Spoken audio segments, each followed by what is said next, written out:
Tonight we have with us Mr. Vino Poppy and Miss Kai from New York. We thank them for the wine tasting. We have our DJ. Everybody look this way. Everybody look at his son. Don't look at him. We have TJ the DJ. I'm just going to pass the mic around. We have Mr. James Roberts, who is going to encourage us with some spoken word, and then we're going to parlay over to the theater, where we will be educated and taken on a wonderful nautical journey with Mr. Big Boat himself, Mr. Shannon McCollum, and don't look that way because he's eating too. But again, thank you all for being here, and again, the weather. That's all I can say, the weather. All right? Yeah. Peace and blessings.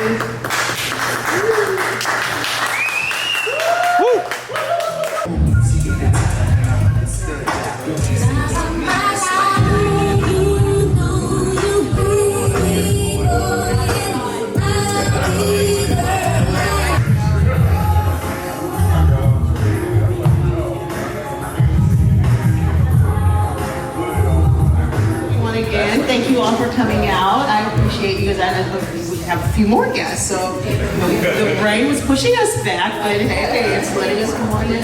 So welcome. I'm Rhonda Rivers. I'm the executive director of Women Who Look Ahead Mentor. And we have Mr. James Roberts, who's going to give us some wonderful spoken word, and then we will migrate over to the theaters where we will hear from Mr. Shannon McCollum. Deluxe Theater. I had a few things that I want to say before I start. Also, big salutations to Mr. Shannon McCollum, the exhibitor, and also Ms. Rhonda Rivers for the fortuitous occasion of having met you. I would not be here. So this is a full circle moment for me here at the Deluxe. I believe that these are priceless, sacred spaces that we must preserve. I believe this started in 1941, so that would be pre-integration, before my time. I think my father was born in 1941, so we just have to preserve these spaces as best possible. And also, this is a fundraiser, so I believe we should dig deep and donate. I believe that's what the cause is for. So, with no further ado, I'll begin with my piece entitled It Takes Time.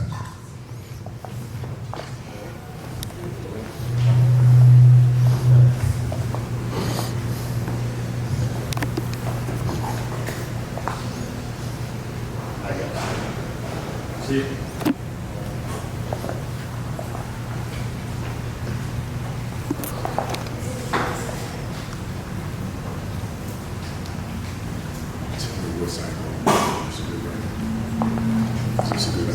Yeah, you good.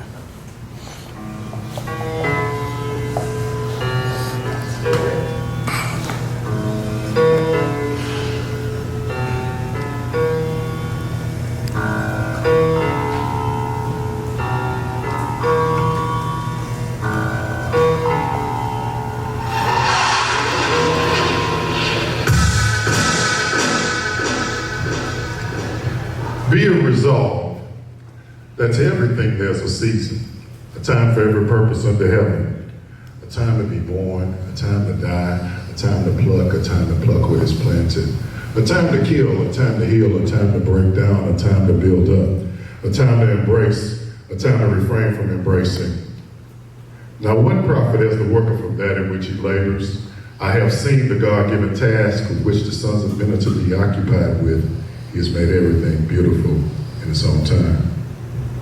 Time is a non-spatial continuum occurring in irreversible succession. From the past straight to the present, forward exit the future. Even in the face of death, time still moves on. In TDC or Harris County, it's count time, wreck time, rack time. Once upon a time, like right now, just like Denzel, I'm all out of time. Today's average lifespan is only 25,550 days. 5,465 days equals 15 years' time. The following original selection is entitled It Takes Time. Turn to the person next to you. Say it. It takes time. Takes time. Times are changing. They are always changing time, like daylight saving time, because it takes time to make time. Losing nothing but time, because if not this time, then maybe the next time, until this time becomes indeed the right time. Here and now time. Do it right now time. ASAP time, not recreation or recreation time. Time to start over. Reconciliation time, redemption time, restoration time, reparation time. It's nation time, Uhuru Sasa time. Time for Exodus, not my time, but in God's own sweet time. Now, whether big time or small time, this dope dealing is obsolete and played out in this present day and time. Maybe this time, our idle time will be the devil's workshop time. In the future tense, dodging 25 with the nail type time, and that's a whole lifetime. But in reality, it's a false construct in the paradigm that we call time.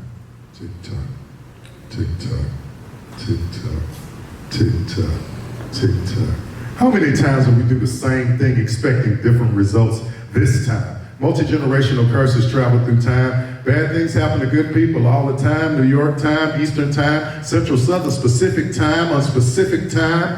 1931, the persistence of memory. Salvador Dali is the camembert of time. Thank you.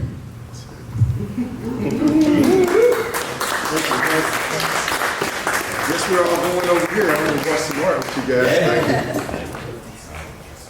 Welcome again. I'd like to first introduce you to my counterpart, the co-executive director of Women Who Look Ahead Mentoring. Unfortunately, I don't want to say unfortunately, she's not with us tonight, but she sent us over a wonderful video, and I'd like you guys to take a moment to just look at our projection, and here's a message from Mrs. Attorney Yolanda Lofton-Salter. Good evening. My name is Yolanda Lofton-Salter, and I'm the co-executive director of Women Who Look Ahead Mentoring. I'm sorry I can't be with you tonight, but I am in warm and sunny Florida celebrating my husband's birthday.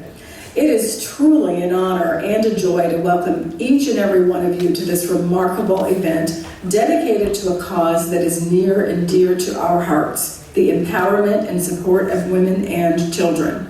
As we gather here tonight, we not only celebrate the incredible work of our organization, but also reflect on the journey that brought us to this moment. It is a journey that began 22 years ago, led by a visionary and compassionate woman, Loretta Glover. 22 years ago, I was a new attorney, and I was tasked to draw up the paperwork to make Women Who Look Ahead Mentoring a 501c3 nonprofit.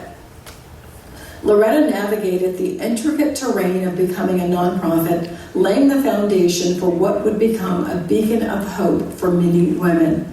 The journey was fueled by a deep sense of purpose and the unwavering belief in the transformative power of people helping people. Tonight, we pay homage to Loretta, whose legacy continues to guide us. Her spirit of resilience, compassion, and unwavering commitment to making a difference in the lives of women and youth has become the driving force behind our organization. We stand on the shoulders of her legacy, knowing that every initiative we undertake is a tribute to her vision. Over the years, Women Who Look Ahead Mentoring has initiated numerous programs that echo Loretta's commitment to empowerment, from providing temporary housing for homeless youth to offering financial support, life skills development, and job readiness preparedness. Women Who Look Ahead Mentoring has become a comprehensive source of support for those in need.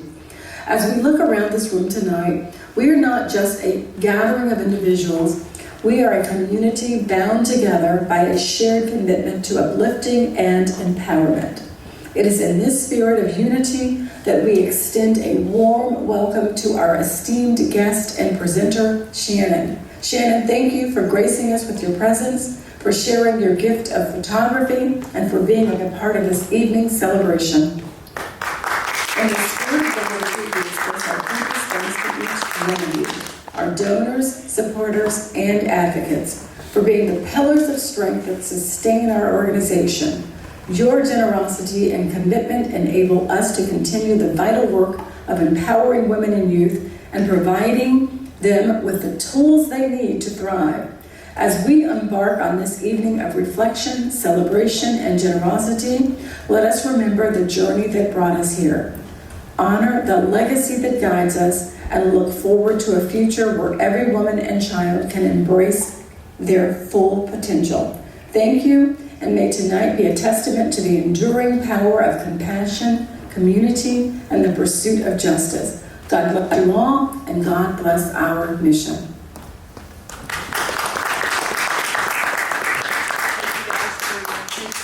I'd like to bring up our moderator that is going to have a dialogue tonight with Mr. McCollum.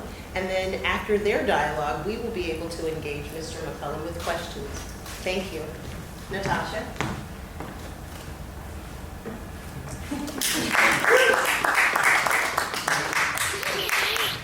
Good evening, everyone. Thanks for being here. And so this evening, Mr. McCollum, thank you for preparing what we're going to see here. He has prepared some of his photography that is that he's done over the years. So if we can go ahead and start that. And what we'll do is I'm just going to ask you kind of your creative process, kind of the vibes you were in whenever you were taking these photos. So, okay.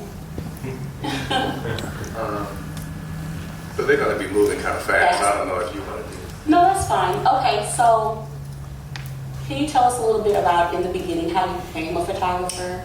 Yes. So 32 years ago, actually a little longer, but I've been shooting for 32 years. I grew up in a household where my father is, I was about to say was, but is a photographer. And it was always around, just around me. And I was fascinated by my dad's work because everyone in my neighborhood, dad went to a 9 to 5, and my dad kind of did the opposite. He would put a newspaper. We kept a refrigerator full of film, where you kept the vegetables. That's where our film was. And you know, I never thought I would become a photographer, but I used to be fascinated how when people walk in our house, my dad had a wall. We had a wall in the house, and he would cut pictures out and staple them to the wall, and it became a whole wall, a collage wall. And it would just stop people in their tracks. And I love to see how people, it became story time. You know, where'd you take that? Or who was that? Or you know, what part of town was that on? So I was always fascinated as a child and watching how excited people used to get over photographs. That was important to me.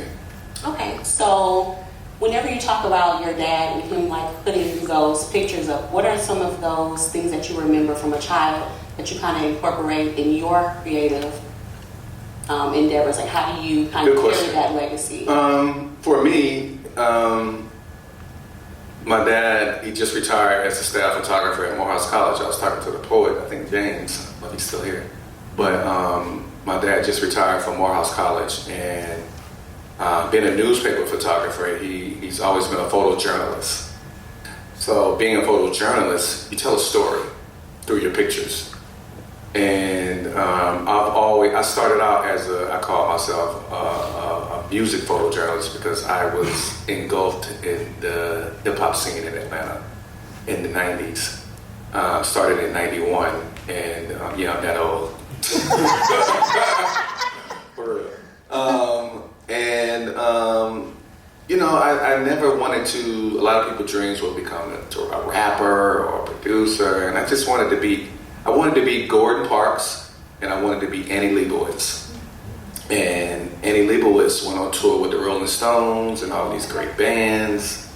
And Gordon Parks, I didn't know about Gordon. You know, he shot fashion. He shot for Life magazine. He was trusted to be in the room with the Black Panther Party. So I kind of took a little bit of my dad's work from being a journalist, Annie Leibovitz touring with musicians, and Gordon Parks being, you know, I kind of like to say the fly on the wall. When you're in the room, and you're not saying pose, and you're just capturing moments. And so I kind of took those were my mentors in photography. My dad, Annie, and Gordon, and it just kind of took off for me because my middle name is Parks. So a lot of people would call, well, actually it was a local newspaper in Atlanta called The Creative Loaf, and they called me, hey. So they called me the Gordon Parks of hip hop. And I started out over at Organized Noise. Organized Noise was production group behind Outkast and Goody Mob, and being a photographer in the entertainment industry, kind of have to be out the way, if you will. If you're kind of there, but you're not their friend. You're not there to, do whatever with them. You're there on an assignment. And I always, even to this day, I take it to heart when I'm on tour. I know I'm there to work. I'm not their friend. I know they didn't hire me to just hang out. It's a job. So that's the way I look at it. Okay, so being from Atlanta, how did that shape your creative process, or does that have any effect on your creative process? Yeah. What part of Atlanta are you from? I'm from Southwest Atlanta. Okay, SWAT. SWAT. Okay. Okay. From Southwest Atlanta. I grew up in Southwest Atlanta. I just built a house 5 years ago in Southwest Atlanta. I've lived a lot of places, but home is home. That part of town just always felt good to me. But the creative process was, we had a thriving music industry. We had a very thriving music industry, and something my dad told me when I first picked up the camera, and funny enough, I'll tell the story, funny enough, he really wasn't the reason I picked up a camera. He was, but he wasn't. I was always, like I said, looking at people get excited and watching my dad come home. Oh, and another thing is, family dinners and breakfast was centered around me running outside to get a newspaper and us seeing where my dad's picture was. Nice. That was so exciting for me and my mom, and see where my dad's picture was. But my freshman year at Clark Atlanta University, okay,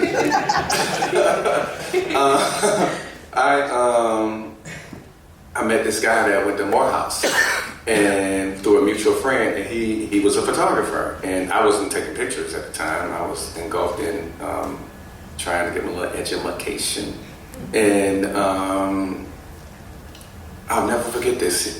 After that day I met him, and men are funny. We too cool to just be like, we gonna be friends, It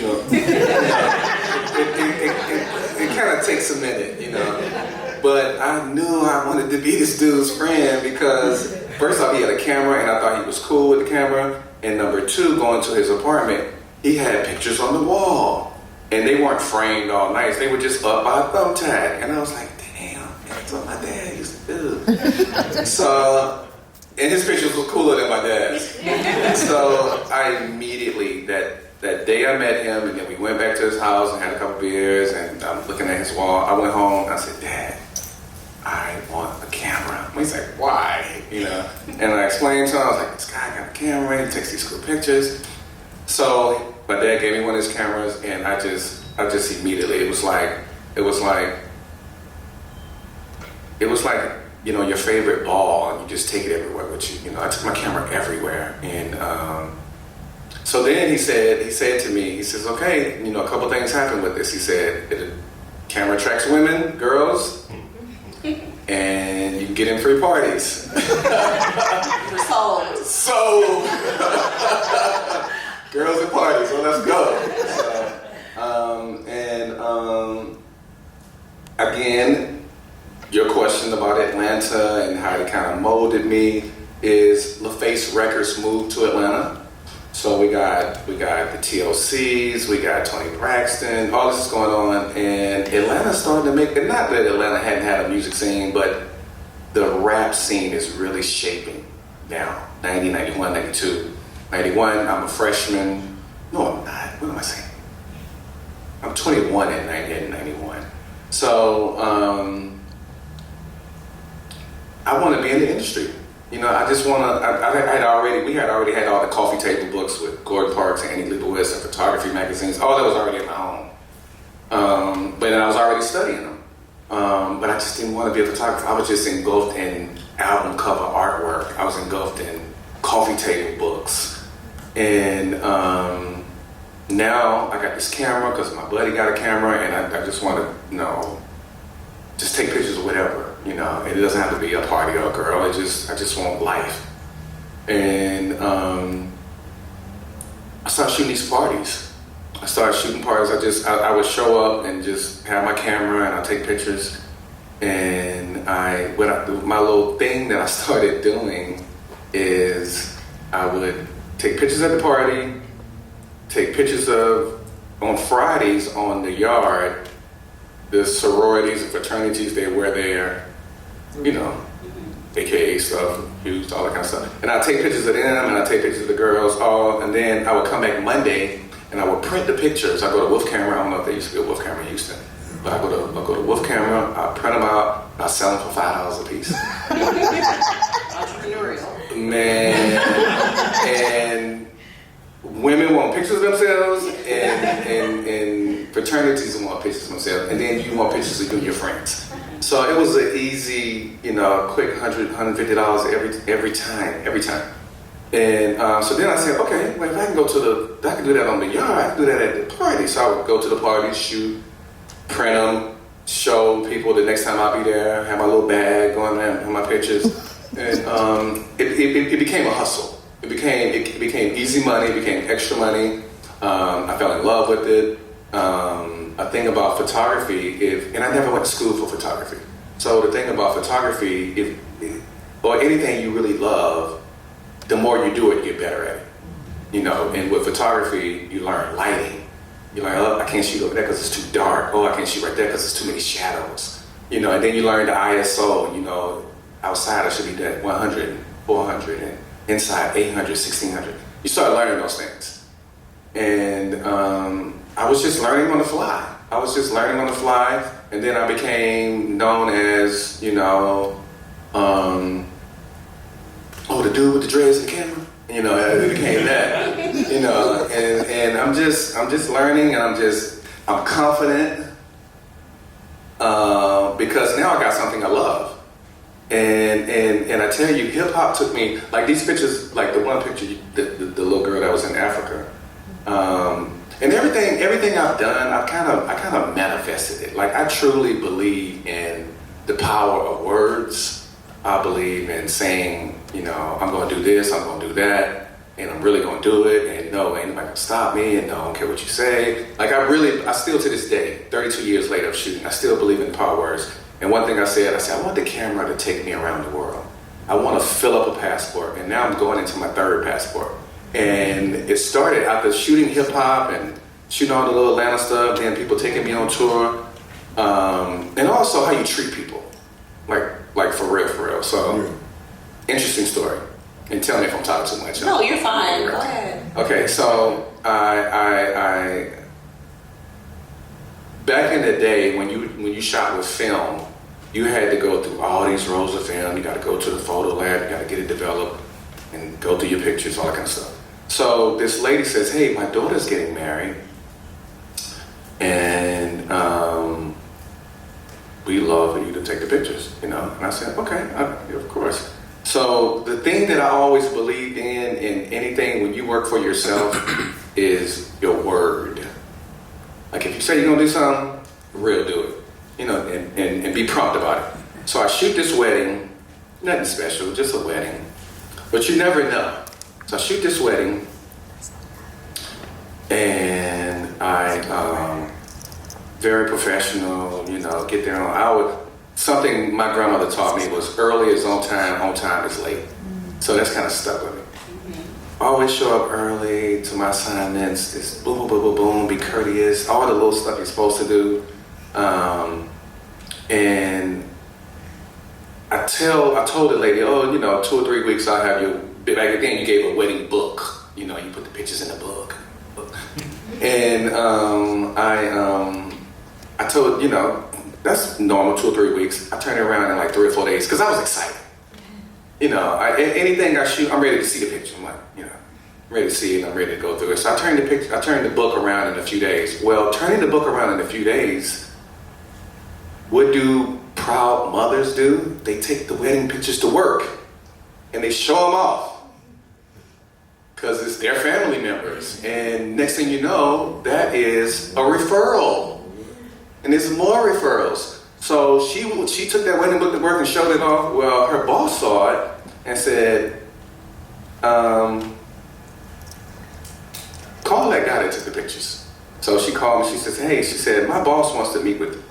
He saw the pictures, the wedding pictures. And it's not like I did anything special. It's just the fact that I felt like I did a good job. I was a rapper shooter, I like to call it. I was shooting musicians. I wasn't shooting no weddings for real. That's what my dad was doing.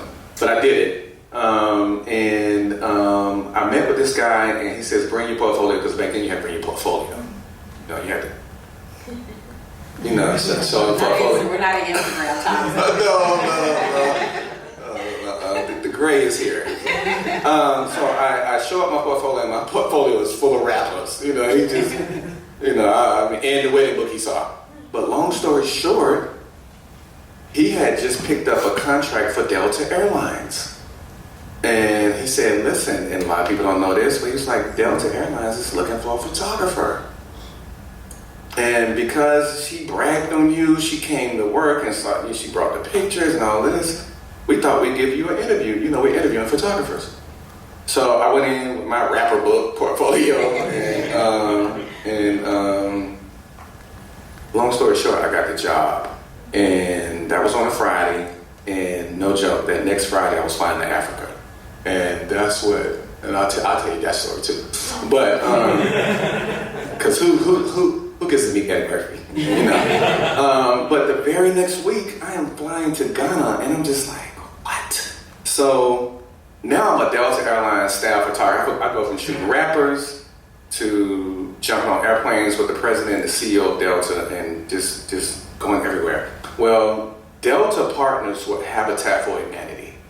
And what they do is employees volunteer their time, and they go in these different countries, and they build houses. Well, they needed a photographer to document it. So I went to Africa for 2 weeks. After that, they sent me to India. After that, they sent me to Chile, Argentina. I just went so many places. And it was off a wedding. You know what I mean? So it was off treating the lady with respect. It was off turning the wedding pictures around in a timely manner. And it opened up so many doors for me because getting the Delta contract, I did that for 3 years as a photographer, and then when my contract was up, I told who's now our CEO, but I told the president at the time, I said, listen, I really appreciate all the opportunities, it was great. He was like, we hate to lose you, your contract is up. I was like, by this time I'm used to flying free and loving it all the time. How you get this up? And he says, would you like to be a part of the Delta Council? Absolutely, yeah. So anyway, he got me on with Delta. I went into an interview, and the guy closed the door.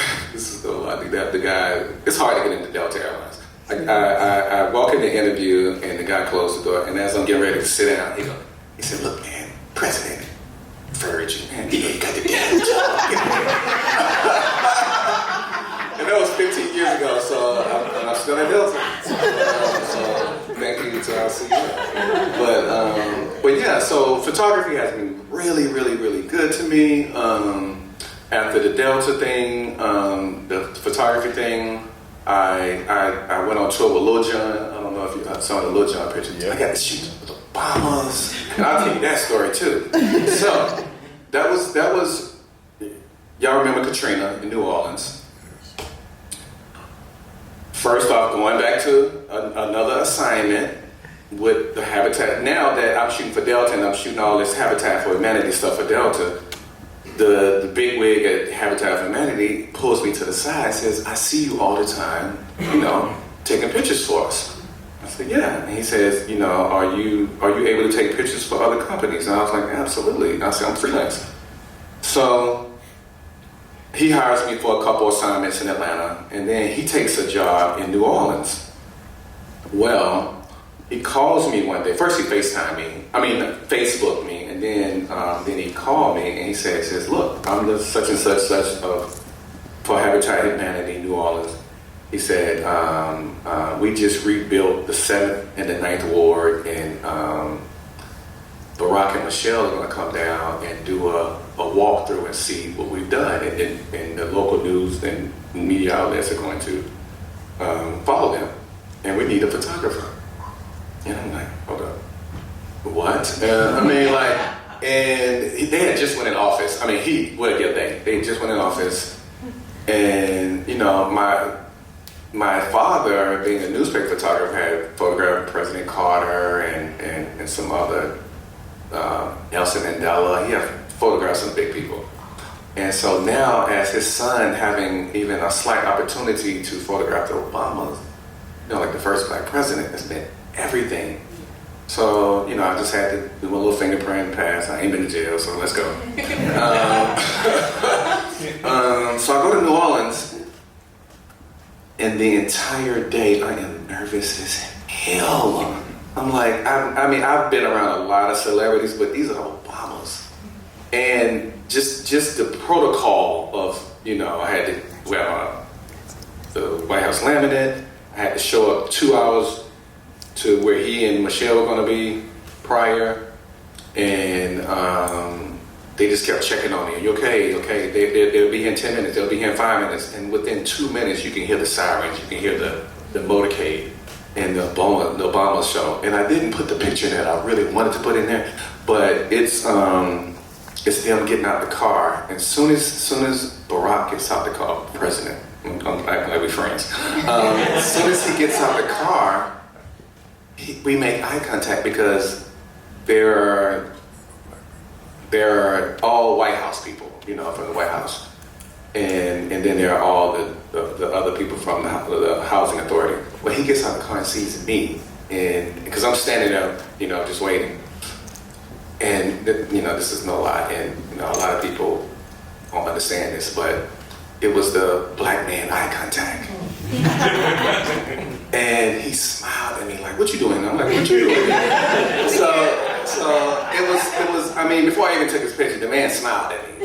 Come on. So I'm engulfed in that, and I only got like maybe 15 minutes with him, maybe. And I just walked the property with the Obamas. And then he went in the lady's house, and that's that one picture I put in there when he's listening to her talking. But it was just such a surreal moment because, who gets to be as close as me and you, to, if any president, that's the one I would want to have the opportunity to photograph. So, and I did, so that was a proud moment. Okay, I like that because that was going to be one of my questions, but we'll talk about that later as far as pinnacles in your career. So, since we're talking about you kind of on your novice journey of photography, and I don't know that we can call it a novice because it kind of sounds like you were brought up in that, maybe that it's ingrained in your DNA.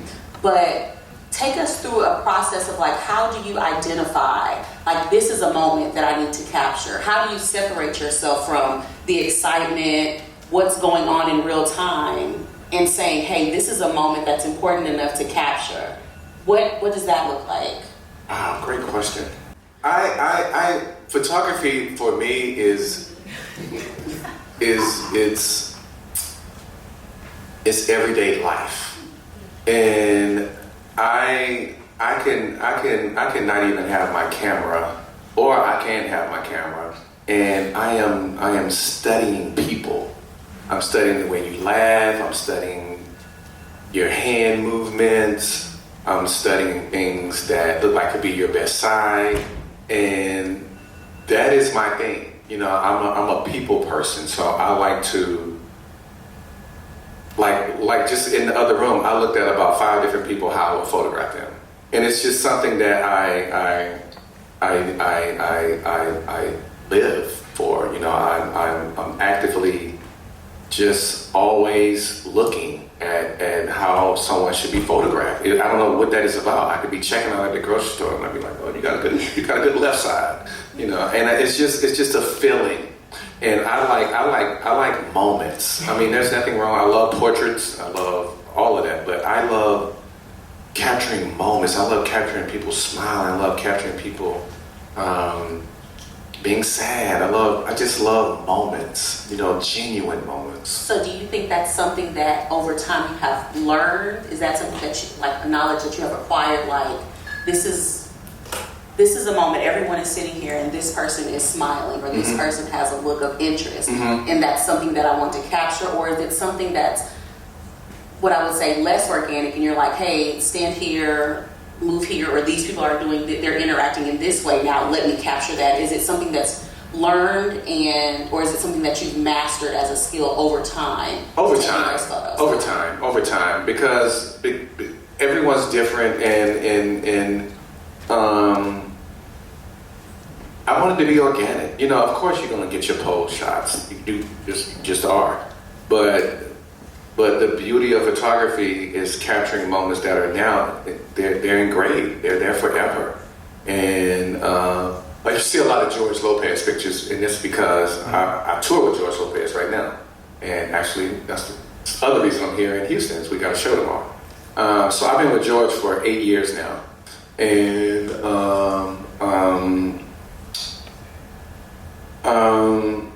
back to your question. I like to watch things unfold. When I switched over from being with rappers to comedians. I went into the comedy world, and I started with Mike Epps, and that's how I met George. And I went to DL and Cedric. But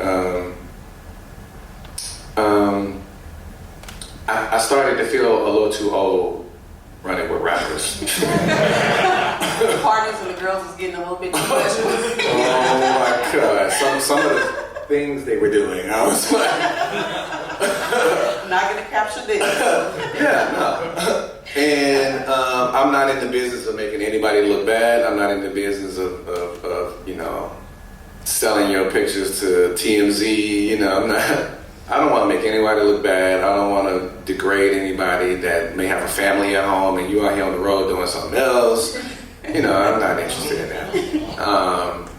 I'm just interested in documenting times. I talk about my dad taking pictures. With a big thing that my mother used to always do is every picture my dad took, she would date it on the back. She dated everything, and that was just. It just gives you a sense of a period, and one thing I used to like to do and still do is I go through my dad's old photos from the 70s, 60s, 70s, and 80s, and he got boxes on boxes on boxes, and I love looking at what people were wearing and looking at hair. Hey, I can go back to my pictures from the 90s and look at the clothes we were wearing and the hairstyles. And, I had a high top fade, but I love it though. When I tell you, I'm a 54-year-old man, and I am a student still to this day. I don't act like I know. I don't. I still act like a student, and even to the young photographers, I learn from them. They pull my coat and ask me so many questions all the time, and this and that, and I enjoy answering questions, but I like to say, hey, how'd you come up with that? What made you shoot it that way? What made you light it that way? I ask a lot of them that, because I'm a student and I love it, and they just, hey, they up me now. Get this age and become unk. But I just love photography, like with my children, I made it a goal of mine from the day they were born, like literally, like the day they were born. I took that picture every day. I took my kids' picture every day. So they can go back and they can see their whole life in photographs. Like I got every day of my children. And if it was just them in their rooms or I'd be in there brushing their teeth, they'd be like, Dad, get away with the camera. They just got sick of me. Really sick of me. But years later, especially now, it's, it means something. It's appreciated. Oh man, it's so appreciated. So that's something that came from my dad, you know, and he didn't take my picture every day, but just the fact that he loved the art of it, you know, because it is an art form, and it is something that that is to be appreciated, because any of us, if our house or apartment catch on fire, we grabbing our pictures. If you got, you know, a picture, not on your phone, not on your iPad, a photograph. The one with the plastic book where you just Come on, have to man. stick Or the it. one that's on, you know, in the little frame. Those are important. Yeah. Because those are memories. So I don't care about nothing. I just want my boxes and boxes of pictures and my folders of negatives. I still got all that. You know, I want that. And those are the things that are valuable, because, you know, you don't get it back. You don't get that time back. You don't get that era of your life back. And the way you get to go back is through pictures. So I will forever be a lover of photography, a student of photography, and yeah, it's just in my DNA. You know, I mean, it is. You know, I grew up with a dark house and a dark room in our house, and I would spend hours with my dad. My mom would be like, "You gotta do your homework." I'd be like, "I did my homework." You know, I just want to be down there with my dad. You know, the red light, the terrible smelling chemicals. You know, the hanging the pictures by, you know, Taking it out the fluid. taking it out the developer and hanging it and watching it turn into an image, you know, from a blank sheet of paper, and now you got a photograph, and that's so cool to me. Even to this day, I get chills thinking about that. You know, it's like, how cool is that? Like we actually have a dark room, and it was nothing to me because it was just my life, but it always meant something when people came over and it's like, damn, y'all got a dark room. This is a regular. Don't you have one? Yeah. Okay. So my son. So funny story is, you know, that's one of the reasons I'm here, because of who he is. And I want to talk about him a little bit, if that's okay. Absolutely. So my son name is Miles. I was and still is heavy into jazz, and you know, to be in your early 20s and listen to jazz, you know, I thought I was cool. You know, I was just, I'm on my jazz, you know. And I said, if I ever have a son, I'm gonna name him Miles. I'm gonna name him Miles. I'm gonna name him Miles. And if I have a little girl, I'm gonna name her Nina. So my son name is Miles, and my daughter name is Nina Simone. But Miles, he's the kid that I have 3 children. He's the kid that was like how I was with my dad, you know, on his heels, like, hey, where you going? You know, he just always wanted to be with me and underneath me, and he loved that I took pictures, and I should have added more pictures of him because he was a ham. He just got into it, and he would be playing a video game, and if he saw me, he'd be like, I mean, he was ready all the time. And that's, again, that comes from just taking pictures, taking pictures. Well, long story short,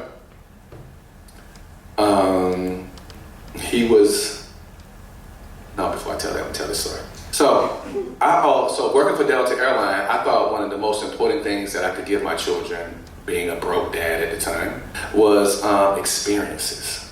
I said, you can't put a dollar on an experience. Right, it's not quantified. It's not quantified. It's something that you can have forever, and you can say, hey man, my dad took me, or I did this with my dad, and because you're not gonna remember all the money or the shoes and all that kind of stuff. You're gonna remember the trips and the time spent and all that kind of stuff.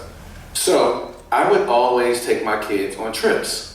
You know, on the weekends, we just hit trips for the weekend. Sometimes we early Saturday morning, we catch the first flight out and we go to New York or LA and we stay all day and we fly back that night. You know, that's the beauty of working for an airline. So I told my kids, I said, hey man, we're gonna go to LA this weekend. Y'all haven't been to California yet. I'm gonna take you to LA and we're gonna experience LA. We're gonna go up, have a good time. And my friend who lived in Atlanta had, y'all remember the reality shows when they hit big and it was all over TV, reality.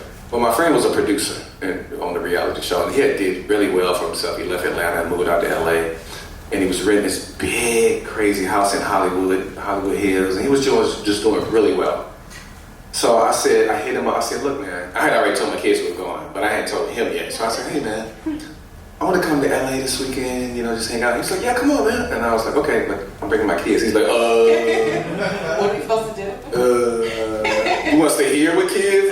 He's like, dude, this is a bachelor pad. You know? I was like, come on, man. I said, all we will do is just lay our heads down. We'll never be here. We just, you know, I just need somewhere for us to sleep. And then I got a car, we'll be gone. So we get to LA, and my kid sees this house. He's just like, God, Dad. I mean, house of house, you know, overlooking downtown LA, the pool, the jacuzzi, the whole nine. Dude is doing really well. And my son tells me, he said, Dad, I wanna live like this one day. I said, you can do it. Not knowing he could, but I said, It's the right thing to say. You can do it. You can do it. But you know, like your parents say, you do your work. You know. And so I had told him, I said, man, this is obtainable. This dude is from Atlanta. He's an Atlanta dude. He grew up in my neighborhood. You can do it. So that weekend set a tone in him. Like he was just all he kept doing was talking about the LA trip. So he met a kid that weekend in the airport when we were leaving, and the kid happened to be a stylist with Kanye's team. And he said, hey man, can you get back out to LA? And he said, yeah man, my dad worked for Delta. So my son's in 11th grade, and he's about 15, 16, and he's like, Dad, I want to go back to LA next weekend. I said, I can't go, I gotta work. You know, he was like, no, I don't want you to go. He said, I want to go by myself. And I'm like, you're 16. You think we're gonna let you fly to LA by yourself? And he's like, Dad, you know, I know how to conduct myself. My parenting it probably sucks to y'all, but my parenting way is, I'm gonna give you all the rope you want. And if you mess up, you messed up. I gave you the rope, you know, and taught you how to tie the knot and all that, but you messed up. So you won't get to do that now. So I told him, I said, I'm gonna give you $50. We're gonna have to convince your mother to let you go, but I'm okay with it because I feel like you're responsible. But if you mess up, you never going nowhere else, man. You mess up this, you're never gonna, you're gonna have to check in with me every hour. I need all that. So his mom is like, you know, no. Are you crazy? You think we're gonna let our kid go out to LA by himself? So I convinced her, I said, hey, if he messes up, we just won't let him go anywhere else. You know, but let's give it a try. So he flies to LA. He didn't tell me he was gonna meet Kanye. He didn't tell me Kanye was gonna be there. So he's texting me. He took a picture and Kanye's like over there and he's like standing like takes a selfie. He's like, damn, Kanye. Yeah, he do that. I mean, he do the whole thing. You know, like he's super excited. So long story short, Kanye goes, hey man, you kind of remind me of me when I was your age. Can you get to New York?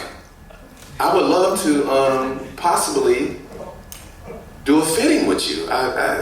Maybe for my fashion show, the Yeezy fashion show. And so the fitting was on a Tuesday. His mama was like, you just missed school. You want us to let him go back? I was like, listen, this is opportunity. We don't know where this goes. Let's let him go. Let's let him miss a day of school. It ain't gonna kill him. So literally, we let him fly up. I don't even think I gave him $40. I'm like, you go up there and you're back, okay? And long story short, Kanye puts him in the fashion show. He's not even. We ain't even talking about a rap career yet. Okay, you're in Kanye's fashion show and you're in 11th grade. What the hell is going on? So this was the Yeezy fashion show at Madison Square Garden, and they took the tarp off the stage, and my kid is in the front, and I'm at work, and within minutes, my phone. I've never experienced my phone just nuts. Like, is that Miles? Is that what? I mean, it's just going crazy. So Miles is in this fashion show. It's just, it's changing his life already. We know nothing about him wanting to be a rapper. He ain't mentioned nothing about no rapper. I have taken him on 150,000 photo shoots of me shooting rappers. Never. I used to tour with John Legend. Every time we had an Atlanta show, John would let him watch the show from the stage. He never talked about wanting to be a musician. Nothing. So you go do this fashion show, you're feeling yourself because now you're at school the next week and everybody's like, ooh, he's a best show, you know. So you're a whole celebrity now. So funny story is, he says, hey Dad, I got this song I've been working on. I said, what? You know, like a song. So if you know, this is a young generation, y'all familiar with SoundCloud. I wasn't at the time. Well, SoundCloud allows you to see your analytics and see how well your song is doing in different markets. So he comes into the kitchen and he, you know, pulls up his laptop and says, look at my song. You know, and his song is growing, and his song, some kid, this is during the Vine video days, when there was Vine. I had nothing about Vine, shit. And some kid takes his song and does a video to it, and the song takes off. I mean, like it literally takes, it takes, when I say take off, it takes off. So it's all over social media. So I'm going, whoa. So he's like, I'm getting offers, Dad, to do shows, do a show. I was like, somebody wants you to do a song? You know, I'm just totally not getting it. You know, not my kid, you know. So he starts going around town, these little talent shows or whatever they're doing, this one little song he got, and it's growing traction. So I says, look, I know some people. He's DMing all these hot managers and producers, but me already being in the industry, the big guy he DM'd was this guy named Coach K. And Coach K manages the Migos and used to be Cardi B and now Lil Baby and record label called Curation. So I said, I'm gonna reach out to my friend named Kevin. And he said, who's Kevin? I said, he goes by Coach K. So he go, Dad, I DM'd him, but he ain't say that back to me. I was like, okay. Again, relationships. Again, how you treat people. I've worked with Kevin for many years, and I could have been an asshole and not turn the pictures around, or, you know, when he was with Jeezy at the time. So again, relationships. So I call him. I say, hey man, my son trying to be a rapper, but you know, can you listen to this song and tell me what you think? And so anyway, he hears the song. He's like, it's okay, it's okay. But at the time, my son has red hair. He said, but his look, he got a look. So now he just graduated high school. This is the summer of graduating high school, and it's around August, and his mother is adamant about college, as all of our mothers probably were at some time. And I said, I want him to go to school too, but he don't want to go to school. And if he don't want to go to school and we're going to make him go to school, he probably going to waste our money.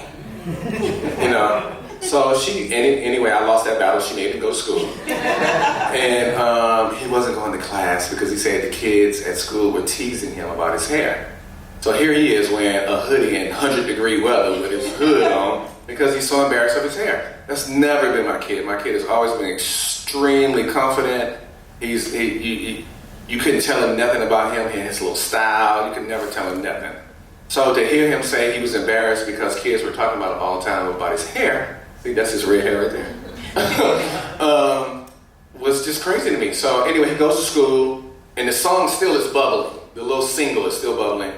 And but he ain't going to class. And I got flight benefits, and he was in school in Alabama, and every Friday he would say, hey Dad, put me on a flight home. I said, you don't come home every week? You don't want to be in school and experience college life on the weekend? You know, he was like, I don't want to be here. You know, so I would let him come home on the weekends. And one weekend we met with Kevin, Coach K, and he said, hey man, he said, I think your son got something, man. He said, I really think he got something. So anyway, we let him go to LA with this guy. and they do a little run of the media blogs or whatever, and the song just really grows traction. And next thing you know, we ain't even signed to him, and they shoot a video, and now the song, boom, the song is taken off. So now I got a rapper in the family, and I'm just like, what the hell? So long story short, we signed to QC, and which has a joint venture with Capitol Records, and things shifted quickly. Okay, so his mother agreed, like I agreed. If it don't go well, you gotta. She didn't want him to leave school. We let him. We got him out of school.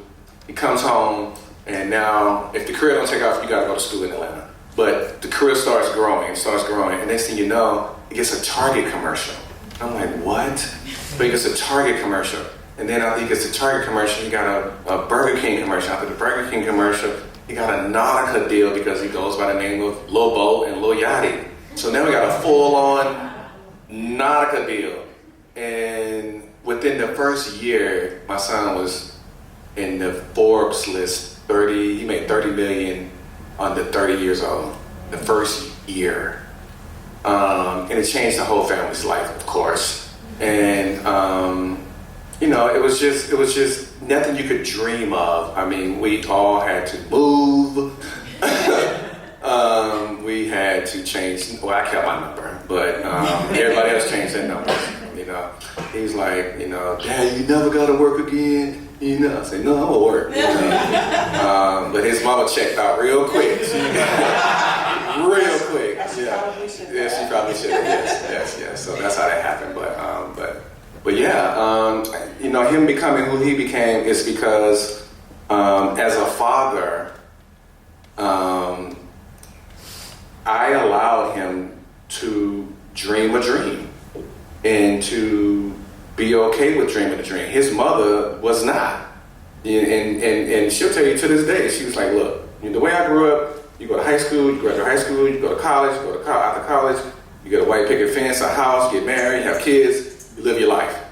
Okay? That ain't how I grew up. I grew up in a background of not having my dad wear a shirt and tie every day. My dad was a photographer, the camera, and my mom had to be okay with, him shooting pretty women and all that kind of stuff, but it allowed him to be the artist and the person he needed to be. So that's what I saw, and it allowed me to be the artist and the person I needed to be. And then in turn, it allowed him. It was literally father, son. It's 3 generations.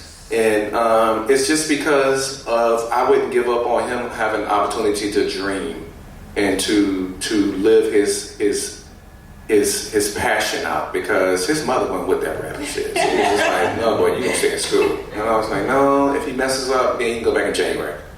But when that Forbes list came out, we ain't go back to school now, and she got that $1 million house paid for her. She changed her mind.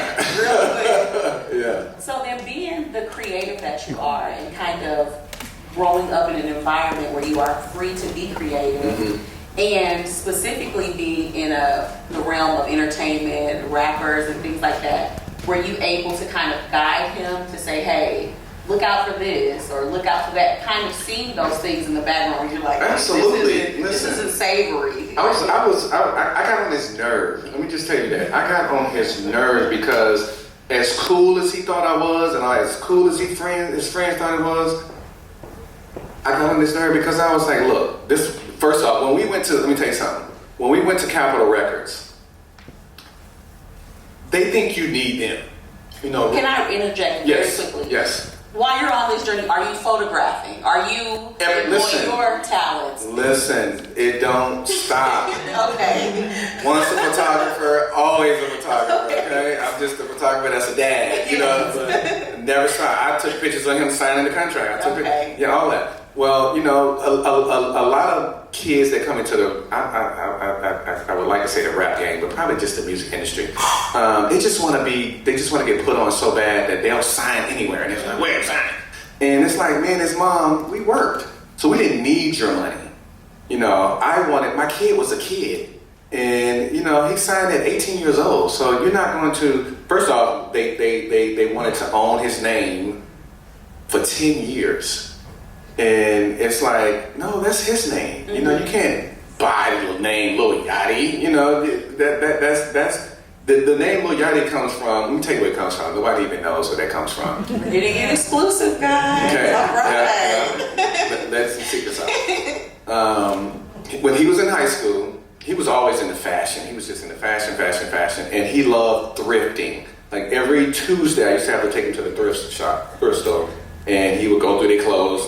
And his mother taught him how to sew, so he would go and he'd buy something that was oversized, and he'd sew it, make it look like how he wanted to look. But long story short, there was a group of kids at school that had a little club, and they were called the Yacht Club, and they were all juniors and seniors.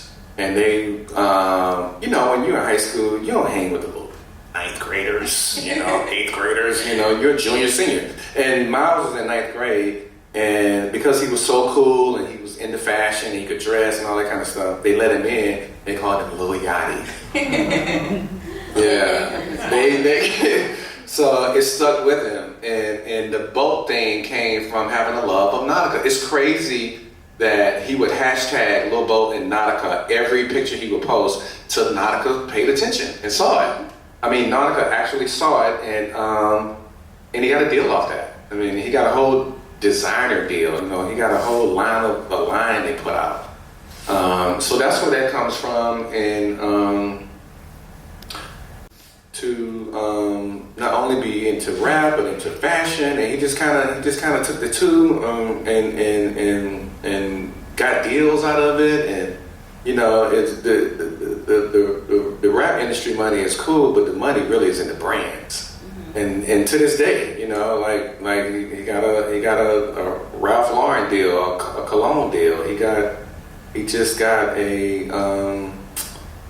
some other deals, but that's what the real money is. And also now he's acting, so he's really taking it serious. He just turned 25, and I couldn't be more proud of him because he's doing things that are just so mature, you know, and you know, he takes great, you know. One thing I like to tell people, if you have kids, you have little kids, especially fathers that are no longer with the mother, you might be divorced or you know, not with the mother anymore, be instrumental in your kid's life.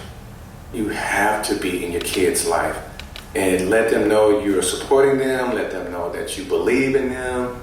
Don't let mom take all the credit, don't let mom do everything. You have to put your foot down and be in your kid's life. And I'm a witness of that because if I had not been in his life, you know, I'm not gonna say he wouldn't have been who he was, but you know, it's like an athlete. You know, dad want to come back around because my son made it. You know, and I never had to worry about that. And he never belittled me. He never made me feel like I wasn't a part of the journey, even though you know everything is mom. You know, and I get it. You know, we love our mothers. Yes. We just do. But he takes great care of me, you know, and he takes great care of me. And I mean, it's like my job, that check is like extra now because, you know, he gives me an allowance. Wow. You know what I mean? He gives me an allowance, and it's like how the tables turn, you know? And his allowance is more than I used to give him. You know, and it's just a blessing. It's just a blessing because, you know, I bought me a house. He bought me 3 cars. He bought me a Tesla for Christmas. You know, he just loves me because he loves the fact that he's like, Dad, you prepared me for this life. He said, you put me on airplanes. He said, you took me on photo shoots. He said, you had me around musicians. He said, I felt like you set me up for this. Yeah, it sounds like you really kind of planted that seed, although that he went on his own journey. It sounds like just even from whenever you said that he said he wanted to live like the LA home, it's really something kind of a manifestation of your manifestation when you said you wanted to travel the world? It kind of just trickled down. Oh my God, absolutely. And he will only fly Delta, which is so funny. He will only fly Delta because that's all he knew. Yeah. That's all he knew as a child. You can't go to Spirit. You can't go nowhere else. I mean, I'm sure you guys have your favorites. People love Southwest and all that, but this Delta. Delta. It is. Just United. Hey, can you escort him out?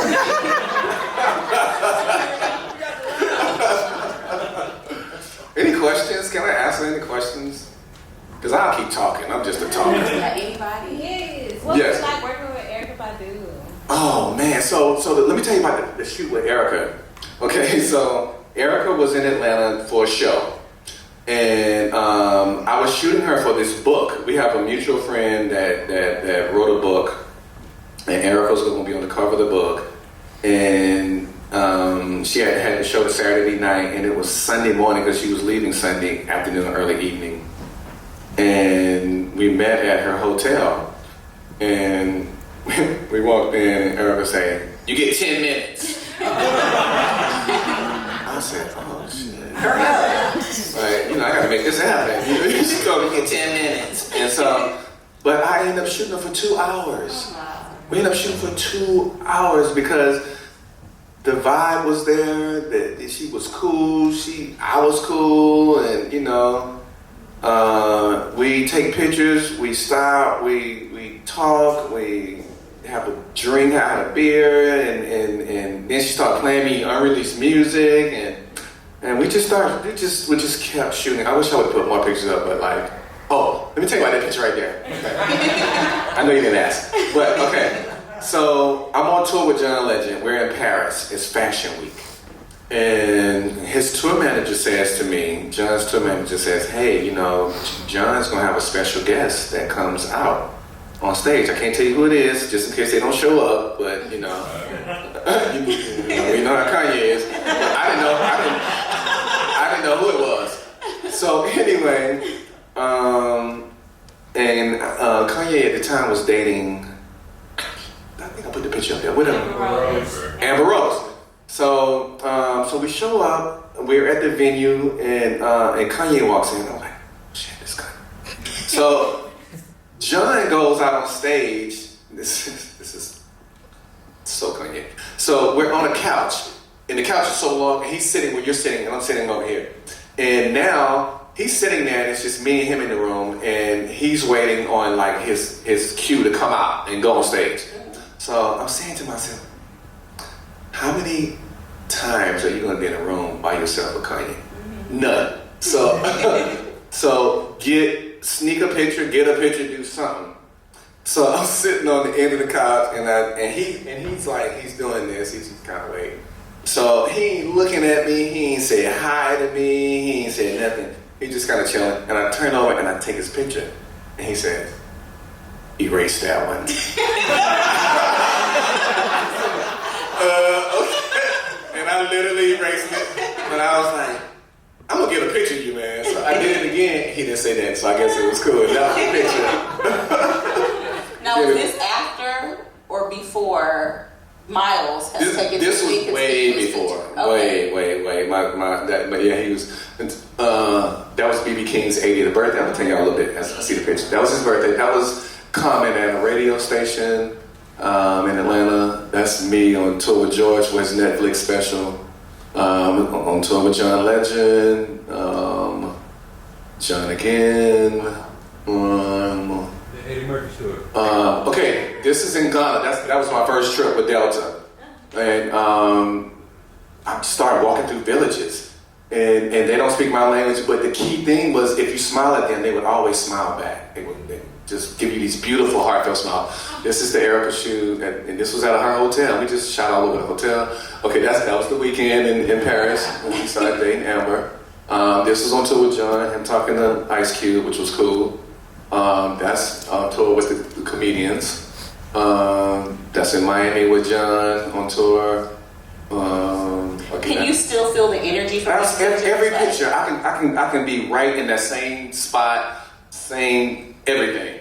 Lil Wayne video shoot. So this is between takes. Literally when they said, okay, this is the best story. I won't say the best, but it was a good one. Okay, so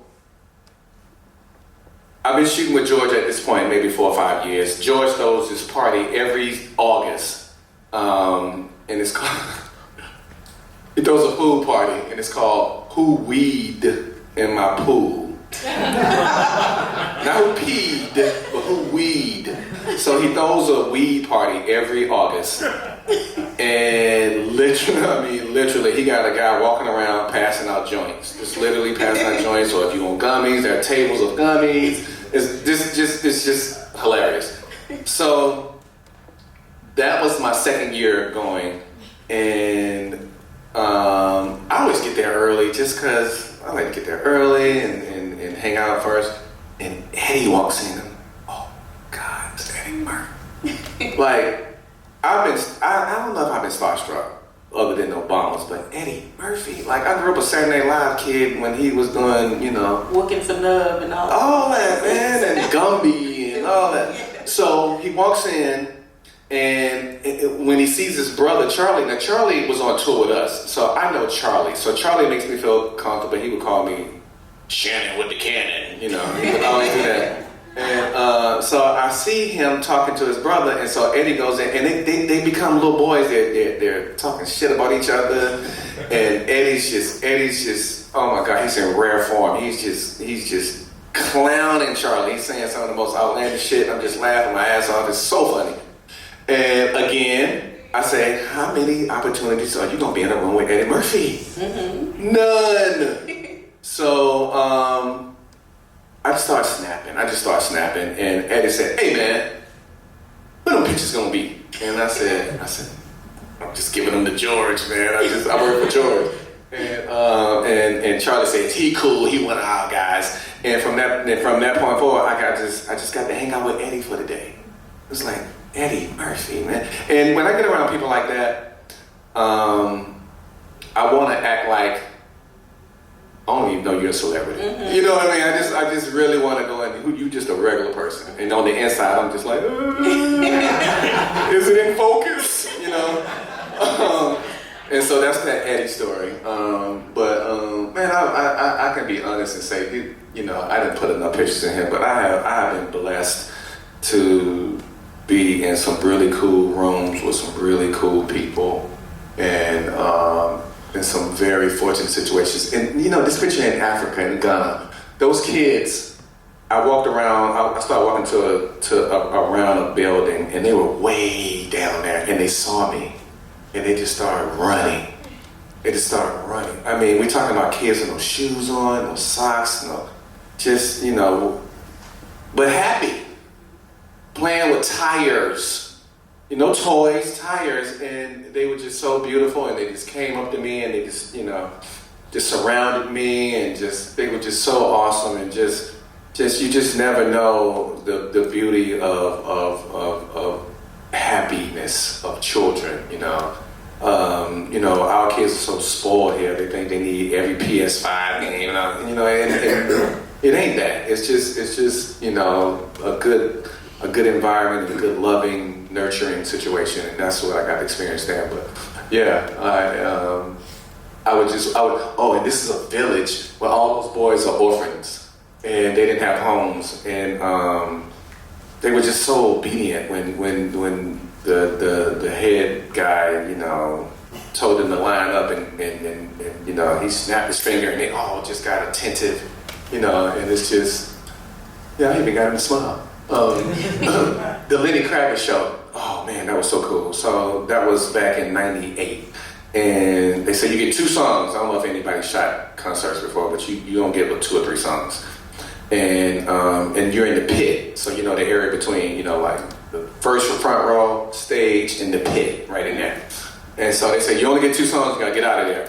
Well, Lenny played 2 songs for about 20 minutes each. I literally shot, and I just brought extra film. I literally shot 15 rolls of film in 2 shot, two songs. Like, I got so many pictures. And that shot of T.I., I was trying to match it up with that Martin Luther King because he was calling himself the King. And T.I. had just got off of those gun charges.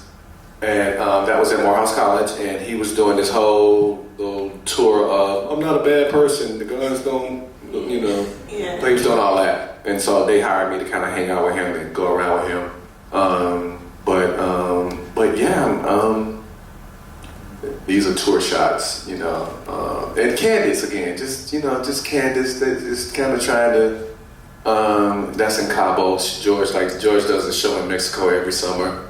And we go out to Cabo every year. But just being a fly on the wall, you know, just being out the way and just capturing moments. That's the beauty of what I do and what I love. Yeah. So with all of these, from what I'm seeing, it's just all of these serendipitous moments of like these connections that you see that kind of have highlighted your career, that's kind of rolled over into your children's career. What do you see as next? What is your next thing that you're like, I really want to do this, or I would be excited to do this? What is... You know, I always wanted to go on tour with my son. And so I went on tour with him, and I didn't even take as many pictures, which is crazy. But you were in the moment, probably. I was in dad mom, and I was like, you need more water? So what do you need? What do you need? You know, I was being him. You know, I was just like wiping his forehead. I was just, you know, it was to see your kid. I mean, you know, it's your kid. You know, it's the little dude who used to run around in diapers. And now people are screaming your name, and we're getting off the bus, and there's a ton of people at the hotel waiting. I'm like, what? Who are you? Like, I mean, like I still can't. I mean, I still honestly have. It feels like a dream, and he's been famous for 7 years now, and it just. I mean, like it just doesn't feel real. I mean, to walk through a mall with him or to walk through the airport, it's just like wow, like you know, you're being stopped for selfies or people are this and that, and it's just so amazing to see that. But to answer your question, the next phase of what I want to do is I don't want to do shit. No, I just kind of want to not work as hard. You know, I mean, now I work 5 days a week at Delta, and then I tour 2 days a week on the weekend with George. So I work 7 days a week. So I'm around the clock, and I don't like to call touring work because it's so much fun on the road. Because all I do with George is laugh. I just laugh. We have the best moments. But I hate TSA. I hate the airport. You know, I hate all that. And then in between flying, we charter a lot of places, so we're on these little ass planes. And at first, it used to be so cool because I'd take pictures and be like, I'm on a private jet, you know. And after a while, you know, your little legs are cramped, and you know, and it's just so scary, man. When last weekend, we were in North Dakota, and we stayed in Denver, but I flew to Denver, and then we chartered to North Dakota, and the weather was so bad. It was -24 with a wind chill of -51. And when I got off the plane, the guys that are, you know, waving the plane in, his mustache was frozen. I was like, what? And I think I did a little story, and and the wind was blowing so hard, and the snow, it felt like little needles pricking me all through my body. And when we landed and we had to drive to the venue, it was an hour and a half drive. It had 6 blankets in the car for us, and we all had 2 blankets apiece because it was so cold. The cold was coming in the car. You felt it on both sides, and it was just so cold. So I've never experienced anything like that, and I can say I did it, but I'll never have to do it again. But flying through that. First off, leaving, we couldn't get out because the weather was so bad, so we had to fly out at 3 a.m., so I'm worried I'm going to be stuck in damn North Dakota, staying in the damn hotel, motel, and it was just, oh my God. So just, you know, I'm having these great experiences, but it also, you know, I'm just tired a lot because I work all the damn time, you know, and so I'm 54. I probably want to do another 5 years at Delta, maybe, and I want to let my son take care of me. So, kind of saying you like phasing out Delta, kind of looking towards, are you ever looking towards retiring out of photography? And if so, what would be like your top 3 people that in this current moment you just would be like, hey, I really want to shoot these people? Who would those 3 people be? Or do you have anybody that you haven't shot that you really want to? That's alive? Yeah. Or, let's do 3 alive and 3 that you wish that you would have the opportunity to Because shoot. I so badly wish I could have photographed the Rat Pack, like Frank Sinatra and Sammy Davis Jr., Dean Martin. I would have loved to have been around those guys. Is that because you understand what goes on and you know how those feelings that when you're taking pictures you can only imagine like what the energy in that room? Absolutely. So touring with George, DL, Sid, Charlie, it was kind of the vibe, but like Frank Sinatra was so cool. He was so cool. So I really would have liked to have been backstage and him smoking a cigarette and his little pinky ring. I would have loved to have done that. I would have loved to photograph Miles Davis' concert. Definitely would have loved to have done that. And lastly, who else would dead that I would have liked to? Probably Jimi Hendrix. Wow. I would have loved to photograph one of his shows. His guitar work was outstanding. So I would have loved to have done that. Alive that I would like to photograph now. Ooh, man. That I haven't. Dang. I don't know. Who are some of your favorite that you've already done then? If you don't know who in the future who you would like to work with, who were some of your top that I did get a chance to work with? There wasn't a top. Yeah. I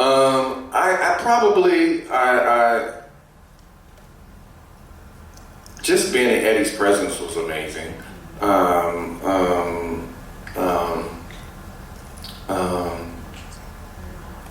George is awesome. He's just awesome. He's just such a good, caring guy. He's always asking about my family. He's always asking me this and that. So, he gave Miles his first TV appearance. He's like, you want me to let your son on my show? I was like, yeah.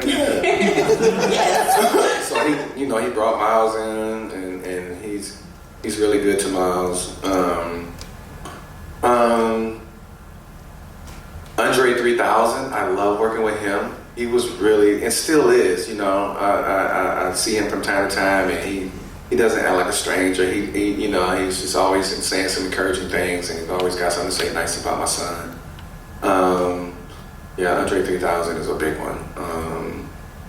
And then of course photographing the Obamas. That was a proud moment, for me. It's like, I don't ever have to pick up the camera again. I photographed the Obamas, But that was super cool. I recently saw a picture of Lil Yachty, and I thought it was a really awesome picture, him and Tierra Whack. And I was like, this is so cool because they look like the cool kids. So do you ever look at his photographs and like kind of critique them and say, oh, you should have posed like this, or the photographer should have? He just did a shoot with YSL, and he is a brand ambassador for one of their new colognes, and he sent me the pictures, and he's a terrible poster, but he don't like to post, and I'm just like, dude, you got so many cool pictures. I'm gonna see about it. So my thing with him is, I'm gonna try to teach him how to pose because he's been doing it so long now, since he was a child, because I don't have a camera in his damn face so long. But let's see if I can find it. But I do. I like the fact that he gets excited to tell me about stuff. He's like he's doing Coachella this year. Woohoo! Yeah, and he was like, text. If my phone goes off at 3 in the morning, I know who it is. And I'm just like, yeah, he's like, damn, we're doing Coachella this year. And I was like, dude, that's so awesome. I mean, we send each other songs every other day. He turns me on to music. I turn him on to music. And so him and Tierra White were on the cover of Rolling Stone. That was a really. And I was so proud of him because he was like, well, Dad, it's the digital version. I said, it's Rolling Stone. Yeah. I don't care if it's not the paperbook version. Yeah, it's this right here. That was the Rolling Stone cover. And I got a really cool playlist he sent me. He put together if anybody's on Apple Music and wants it. Please share. Yeah, I'll be glad to share. He's like, I have my phone out right now. Yeah. I'll AirDrop it if you turn your AirDrop on. I think my phone would dance a whole lot. But just the fact that, you know, he did Paris Fashion Week and Pharrell invited him out. And, you know, I was like, dude, you just did Fashion Week. And, you know, everything is just like, yeah. I was like, I think when you start with like a Yeezy show, it's kind of like like if you start out like that, it kind of seems like it would just be like everything else is like, okay, I'm here. I think that's what it is. And it's just like, you know, it's like, dude, you know, I mean, he did, I'll be like, okay, so like he did Jimmy Fallon. And so I'm laying in bed watching him on TV. And so after the show, I texted him and I said, hello, I said, great job last night, son. I said, you did a great job and I was so proud of you. He said, I sounded good, didn't I? I said, so crazy. You know, we just have these moments, and I am constantly, and I'm really proud. I'm just always saying, dude, I'm so proud of you, dude. You're just doing so great, you know. And he used to think I was just being too extra, you know, like, chill, Dad, chill. And I was like, no, man, you know, he did Good Morning America, you did Jimmy Fallon. It's like, these are big deals. People, this don't come for everybody. Right. Don't act like, you know, it's just a run of the mill. Right. Like, it's a serious thing, man. So I'm always that person to him. Like, don't take none of this for granted, because tomorrow it could all be gone. Mm-hmm. All of it. I mean, all of it. The money, the fame, the houses. You got 8 cars. All your cars could be repossessed. All that shit can go. So we're a very blessed family. We're a very close-knit family. Me and his mom have been divorced 20 years, and we're like this. We talk every day. We talk, and of course it's about him, but we talk every day. And she's just like, you need to tell Miles to stop spending money. And, you know, but it's just that we are a family. We're all on a group text, and you know, we just, you know, he took me to dinner the other night, and he asked me an interesting question. He said, Dad, tell me 5 things I don't know about you. And I said, oh wow. It's a good ass question, man. Yeah. I said, you know when I met your mom? You know, and I, you know, like things you wouldn't think to ask your mom, you know, or your kids. Right. You know, do you know how long I dated your mom? Do you know when we got married? Do you know this? Do you know anything about me when I was a child? Do you know what I used to like? Do you know, so those are things that are important to your children that you should share with them. And also, what we should be looking like I'm fortunate enough to still have my parents, and I like to do a little interview going like, what was you doing when at my age, you know? And I think it's just important to get a little bit more familiarity with, you know, with your family, because as much as we think we know, there's always more we could know about our families and our kids. I love that. Yeah. Well, we're coming to the close of our session, so just really quickly, can you give a word of encouragement to someone that is an aspiring creative in any medium, music, photography? Yes. So first I would like to say, and it's so cliche, but I'm gonna say it anyway, like, believe in your own stuff. Like you said graphic design. That means album covers, that means work for website design, that means a lot of things. Be okay with doing stuff for free. Be okay with doing stuff for free. You know, and if you do it for free and you love it and you're good at it and you did it for free, you're building content. And we're in a content world. We're building content. And the money gonna come. I promise you. I must have took pictures for free for the first 8 years. I mean, but I loved it, and I didn't care about making money. I had a little job, but I just loved taking people's pictures. I didn't care about the money, and what it did for me was it gave me a portfolio, and it gave people my work. And people, if your work is good, people gonna show your work. They're just gonna show your work. Like you mentioned Tierra Whack. Miles met Tierra Whack and put him on. He put her on his album. She hadn't been featured on no big artist yet. And he put her on there and it gave her more exposure. But he found her on YouTube.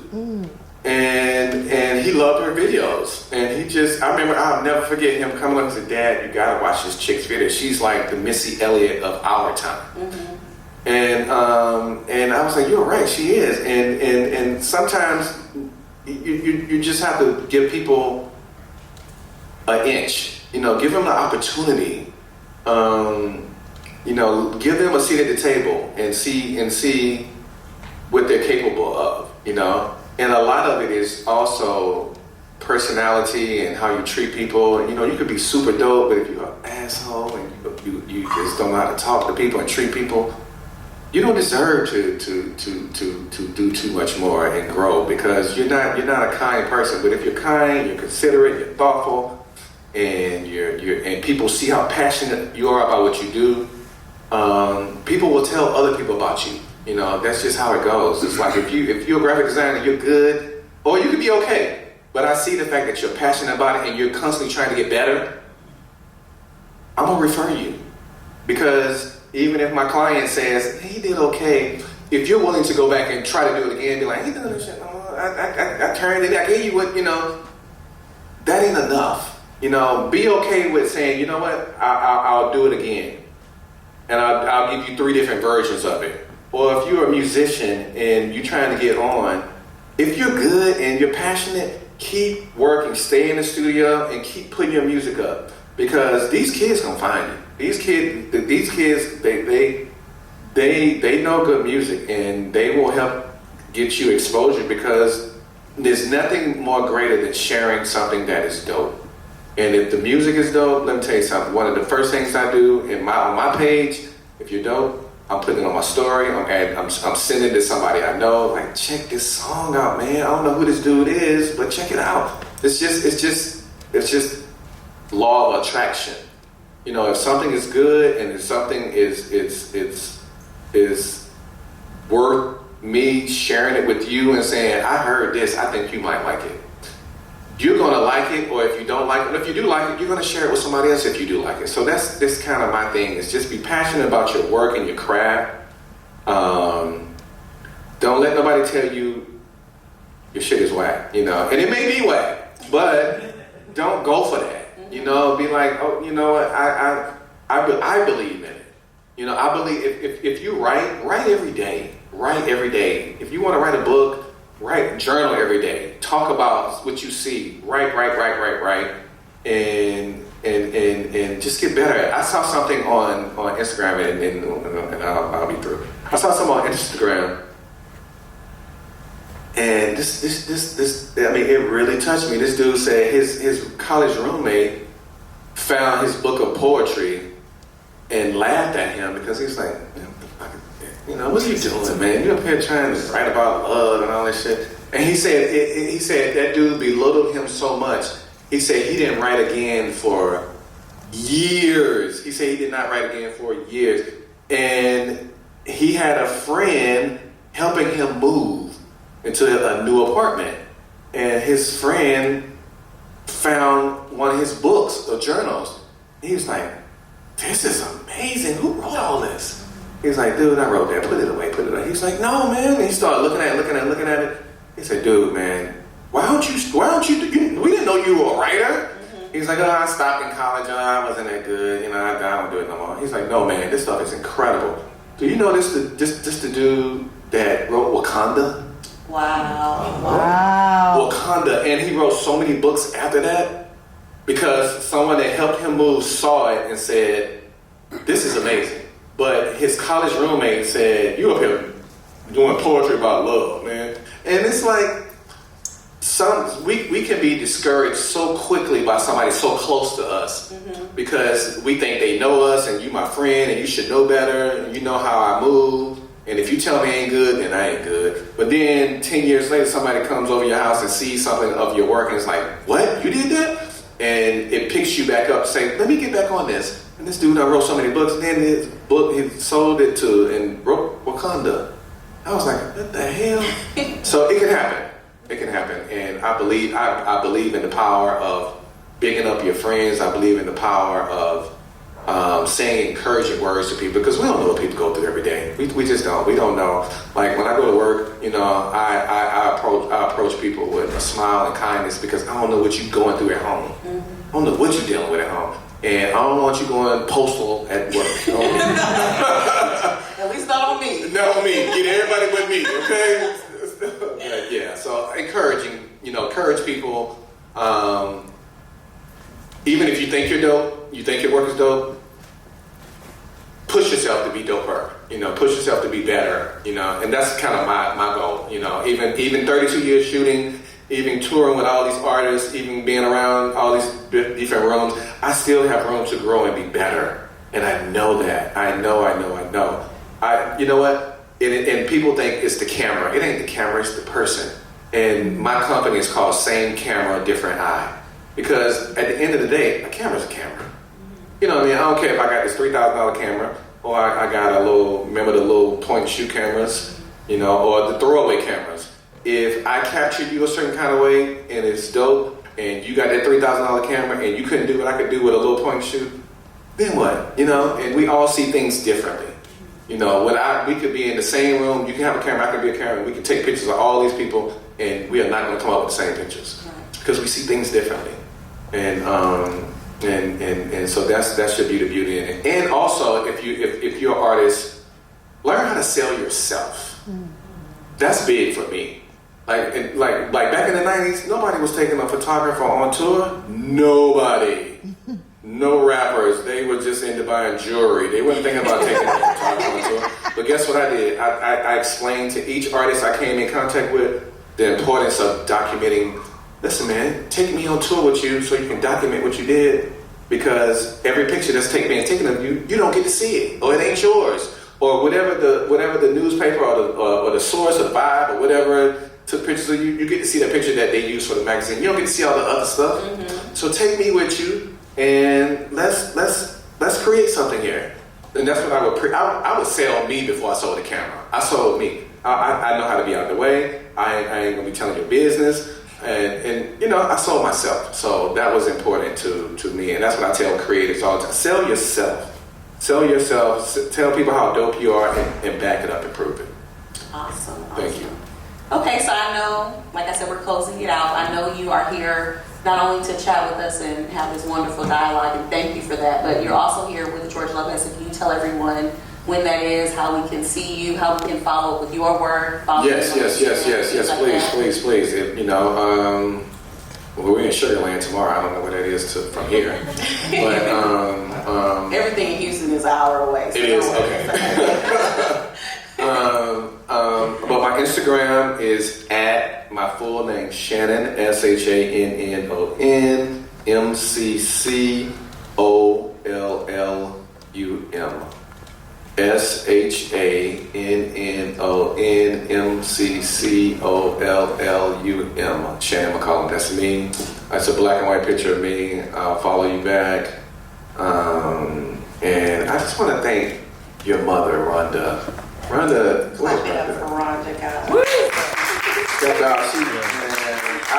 When I started in the photography department at Delta, she was at Delta in Atlanta, and we met through the communications. There she is. We met through the communications department. She was in the communication department, and she was just always just so helpful to me, and just that smile, the same smile 20 years ago that she would have, and be so generous and thoughtful, and to still be friends with her 20 years later. I'm just so grateful, and that she thought enough to, you know, say, hey, can you come and be a part of this? And I'm just excited, and thank you again, Rhonda. I appreciate it. Thank you so much.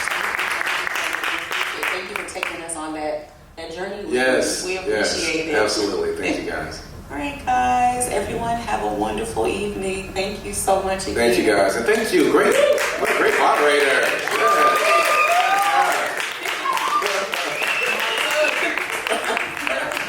So everyone, thank you all again for coming out. And my apology, well, I can't apologize for the weather. It's the weather. But I thank each and every one of you. This endeavor is, we're women who look ahead. We are purchasing. And I don't know, this is a good country thing. Y'all know what a single wide is?